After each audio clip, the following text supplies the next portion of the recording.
నమస్తే. దేశవ్యాప్తంగా పార్లమెంట్ ఎన్నికలకు అన్ని పార్టీ నాయకులు పార్టీలు సర్వం సిద్ధమవుతున్నాయి. ఇప్పటికే అభ్యర్థుల్ని గెలుపు గుర్రాలని ప్రకటించి బరిలోకి దించారు.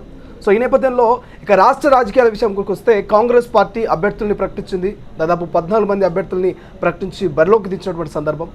సో ఇలా సాగుతున్నటువంటి సందర్భంలో కాంగ్రెస్ పార్టీలో ఉన్నటువంటి మాదిగలంతా ఏకమయ్యారు.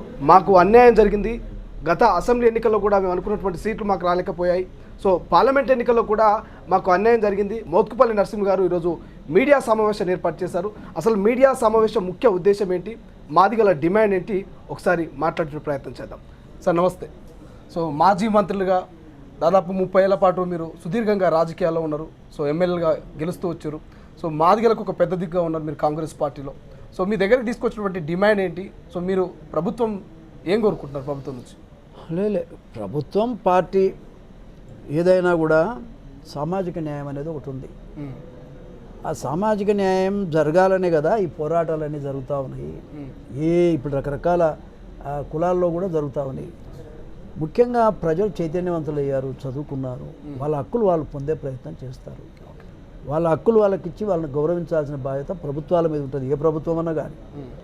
కాబట్టి వాళ్ళ దురదృష్టం ఏంటంటే కాంగ్రెస్ పార్టీలో మరి మా కులాన్ని మొత్తంగా మాదిగ జాతినే పక్కన పెట్టి మాదిగ పదమే లేకుండా చేసి పార్లమెంటు పోకుండా చేసి అసలు రిజర్వేషన్లో నుంచే మాదిగలను తొలగించిన పరిస్థితి తీసుకొచ్చారు. ఒకవేళ దీంట్లో కనుక రాకపోతే రేపు అసెంబ్లీలో కూడా ఇవ్వరు. మేము వాళ్ళు ఇవ్వలేదు, ఏం చేశారు, ఇండేమి ఇస్తే ఏం చేశారు అనే పరిస్థితి వస్తుంది కదా. ఇది మంచి పద్ధతి కాదు కదా. కాబట్టి పార్టీ ఇప్పటికైనా ఆలోచించి మరి సరైన నిర్ణయం తీసుకొని సామాజిక న్యాయం చేయాలి. మాదిగలకు 100% టికెట్లు ఇచ్చి గౌరవించి రేపు ఓటింగ్కి పోతే మంచిదనేది నా అభిప్రాయం. ఇప్పుడు మాజీ మంత్రిగా పనిచేస్తున్నట్టు మీరు కాంగ్రెస్ పార్టీలో సీనియర్ నాయకులుగా ఉన్నారు. సో మాదిగ జాతికి సంబంధించి ఇప్పటికే వరంగల్ నుంచి మీరు ఒక దరఖాస్తు కూడా చేసుకోవడం జరిగింది గాంధీ భవన్లో, నాకు ఎంపీ అభ్యర్థిగా అవకాశం ఇవ్వనట్టు. సో మీకు కూడా అవకాశం ఇవ్వకుండా వేరే పార్టీలో వచ్చినటువంటి కొంతమంది నాయకురాలకు అవకాశం ఇచ్చింది వరంగల్ సీటు. సో నమ్మకం ఉన్నదా ఇప్పటికైనా కూడా? ఎందుకంటే మీలాంటి సీనియర్ నాయకులకే అవకాశం ఇవ్వలేదు. కాంగ్రెస్ పార్టీలో మాదిగ జాతికి సంబంధించి కొంతమంది నాయకులు ఉన్నారు, వాళ్ళకన్నా అవకాశం వచ్చే పరిస్థితి కనిపిస్తుందా భవిష్యత్తులో ఈ పార్టీలో? పార్టీ కదా, పార్టీ అనేది కొన్నిసార్లు ఒడిదుడుకులు జరిగినా దాన్ని సరి చేసుకోవాల్సిన బాధ్యత పార్టీ మీద ఉన్నది. కాబట్టి పార్టీ తప్పకుండా జరిగిన పొరపాట్లను సరి చేసుకోవాలి అని నాలాంటి సీనియర్ నాయకుడు చెప్పడం జరుగుతుంది. కాబట్టి నేను చెప్తున్నా, ఇప్పటికైనా జరిగిన తప్పును సరి చేసుకొని పార్లమెంట్ ఎన్నికలకు పోతే మంచిది. మాదిగలు సుమారు 80% ఉన్నటువంటి మాదిగలకు అసలు మాదిగలకు టికెటే లేదు, చోటే లేదు, అంటరాని వాళ్ళని చూసేటువంటి పద్ధతి ఉండటం మంచి పద్ధతి కాదు. ఇమ్మీడియట్గా వాళ్ళు సరి చేసుకోవాలి.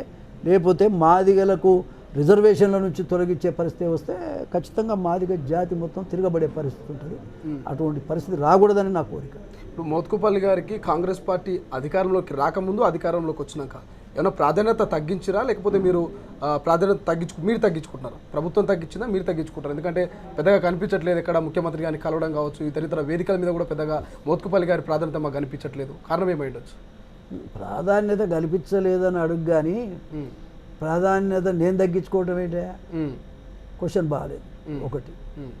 రెండోది ఏంటంటే ఎవరు ఏ ప్రాధాన్యత ఇస్తే మనం పెద్దోళ్ళమేం కాము. మనకుండే గౌరవం మనకు ఉండదు, మనకుండే క్యారెక్టర్ని బట్టి మనకు అవకాశాలు రావాలి. రాకపోతే అది వాళ్ళ బలహీనత, అవతల బలహీనత, మనల్ని గౌరవించలేకపోతే. అర్థమైందా? గౌరవిస్తే సంతోషం. ఇష్యూ ఏమిటంటే ఇక్కడ ఒక జాతి నాయకుడిగా నేను ఇప్పుడు కోరుకునేది ఏంటంటే నా సంగతి పక్కన పెట్టు, నా జాతికి మేలు జరగాలని మాత్రమే నేను కోరుకుంటాను. మీరు ఇంతమంది మాదిగ జాతికి మేలు జరగాలి. ఇంతమంది సీఎంలతో కలిసి పనిచేసారు, వాళ్ళంతా ఒక స్టైలు, రేవంత్ రెడ్డి ఒక స్టైల్ అంటూ కొంతమంది అంటుంటారు. సో కంపేర్ చేసుకుంటే ఏమనిపిస్తుంది? ఏం మరి మాది వాళ్ళకి ఇవ్వకపోతే అట్లే అనిపిస్తుంది, ఉన్నమాట కదా. అట్లా కనబడుతుంది, కానీ సరి చేసుకోవాలి. మేము పెద్దోళ్ళని చెప్తున్నాం, మా మాట వింటే ఆయనకే మేలు. ఓకే, అట్లా మాట వింటే ఆయనకు మేలు. మేము పార్టీలో పనిచేస్తామంటున్నాం కదా. 40 సంవత్సరాల అనుభవం ఉండి రాష్ట్రమంతా పేరున్న నాయకుడిగా నేను రేవంత్ రెడ్డి గారి నాయకత్వంలో పనిచేస్తానని చెప్పటం అది ఆయన గర్వించాలి, సంతోషపడాలి.